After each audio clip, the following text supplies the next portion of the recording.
First of மாநில அரசுகளில் நடக்கக்கூடிய ஊழல்கள் என்னென்ன அப்படிங்கிறதும், செகண்ட் ஆஃபில் பிராமின் அவர்களுடைய லாபிகள்லாம் மத்திய அரசில் எப்படி இருக்குது அப்படிங்கிறதும், போகிற போக்கில் உங்களையெல்லாம் காப்பாற்றுனா எவனோ ஒரு நடிகன் வருவான் அப்படிங்கிற மாதிரி போட்டு தள்ளியிருக்கிறாங்க இந்த படத்தில். இது போக பெரியாருடைய கொள்கையும் எங்களுக்கு தெரியும், வேணும்னா அவருடைய தடியையும் எங்களுக்கு எடுக்க தெரியும்னு சொல்லியிருக்காரு விஜய் ஆண்டனி. ஸோ படத்தினுடைய கதைக்கு போகிறதுக்கு முன்னாடி நம்ம சேனலை சப்ஸ்கிரைப் பண்ணுங்கள். கதை இதோ. அறநிலைத்துறை பிஏ கிட்ட ஒரு 40 லட்சம் ரூபா பெரியவர் கொடுத்து இந்த மாதிரி போஸ்டிங்கை சேஞ்ச் பண்ணணும்னு சொல்கிறாரு.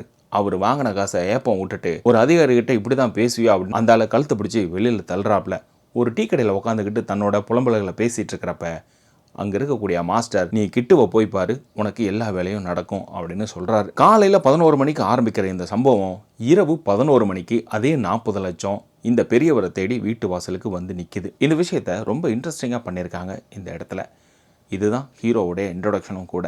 கிட்டு அவன் யார், அவன் என்ன வேலை செய்துட்ருக்கான், அவனுக்கு பின்னாடி இருக்கக்கூடியதெல்லாம் என்னென்ன அப்படிங்கிறது இந்த இன்ட்ரொடக்ஷன்லேயே தெரிஞ்சிடும். சுருக்கமாக கிட்டு பற்றி சொல்லணும்னா, முதலமைச்சருடைய உள்துறையிலிருந்து உளவுத்துறை வரைக்கும் துறையை மாற்றணுமா இல்லை சட்டசபையில் கேள்வி கேட்கணுமா அப்படின்ட்டு ஏகப்பட்ட விஷயங்களுக்கு கமிஷனை வாங்கிட்டு வேலை செய்யக்கூடியவர் தான் கிட்டு. அதே வேளையில் உதவின்னு யார் வந்து கேட்டாலும் இருக்கிறத கையில் கொடுத்து அனுப்பிச்சிடக்கூடிய நல்ல மனசு இருக்கக்கூடிய ஆள் தான் இந்த கிட்டு. இப்படியே போனால் எப்படி, எப்போ கதையை ஆரம்பிப்பீங்க அப்படின்னு பார்க்குறப்ப ஒரு கொலை, இன்னொரு நிலம் ரிஜிஸ்ட்ரேஷன், இந்த ரெண்டுக்கும் நடுவில் கிட்டு செய்த வேலை தான் வினையாக ஆரம்பிக்குது. ஓகே, கதை இங்கேருந்து தான் ஆரம்பிக்க போகுதுன்னு நம்மளே முடிவு பண்ணிட்டு படம் பார்க்க ஆரம்பிச்சிடணும். கிட்டுவான விஜய் ஆண்டனி எப்படி மாநில அரசில் எல்லா டிபார்ட்மெண்ட்லேயும் மூக்கம் நுழைக்கிறாரோ, அதே மாதிரி மத்திய அரசில் இருக்கக்கூடிய எல்லா டிபார்ட்மெண்ட்லும் மூக்கம் நுழைக்கக்கூடிய ஒரே ஆள் யார் அப்படின்னா சுனில் கிர்பால்னி. இந்த கொலையும் நில ரிஜிஸ்ட்ரேஷனும் சொன்னேன் இல்லையா, இந்த பிரச்சனைக்கு பின்னாடி யார் இருக்காங்க அப்படின்னு கண்டுபிடிக்க டெல்லியிலேருந்து ஒரு போலீஸ் டீமை இறக்குறாரு சுனில் கிர்பால்னி. இதன் பிறகு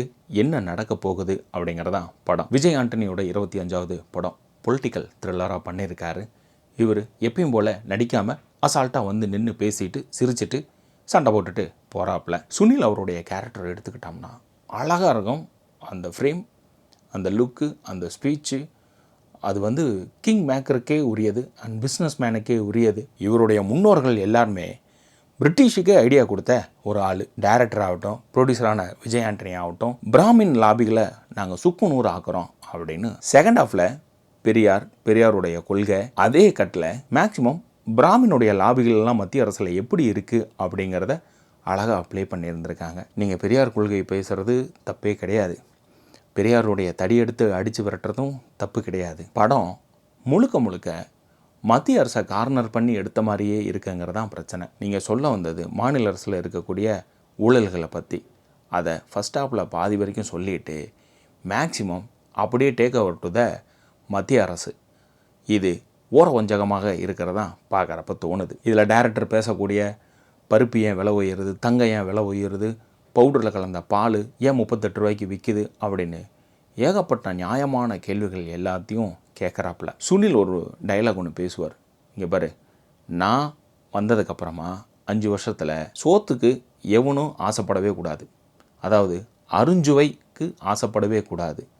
நீங்கள் பண்ணுக்கு நடுவில் இலதலைகளை வச்சு தின்னுங்கடா, 10 லட்ச ரூபா உங்கள் கையில் இல்லைன்னா நீங்களா ஓடி போய் குழி பறித்து படுத்துக்குவாங்க அப்படின்னு சொல்கிறாரு. அதுலேயும் குறிப்பாக கல்வியை பற்றி பேசுகிறதும் மெடிக்கலை பற்றி பேசுகிறதும். இதையும் தாண்டி அந்த கூட்டத்துக்குள்ள ஒருத்தர் கேட்பார், மக்கள் இதுக்கெல்லாம் எதிர்ப்பு தெரிவிக்க மாட்டாங்களா அப்படின்னு கேட்குறப்ப, அவனுங்களா ஒரு நடிகை வருவான் எங்களையெல்லாம் காப்பாற்றுவாங்க அப்படின்னு கனவு கண்டுட்டு இருப்பானுங்க அப்படின்னு போகிற போக்கில் நம்மளாலே யாரை விஜயும் கோத்து விட்டு வேடிக்கை பார்த்துருக்காங்க அந்த படத்தில். ஒரு வழியாக அந்த படத்தை கூர்ந்து கவனித்தோம்னா மாநில அரசுக்கு சப்போர்ட்டாகவும் மத்திய அரசுக்கு எதிராகவும் தான் பண்ணியிருந்திருக்காங்க.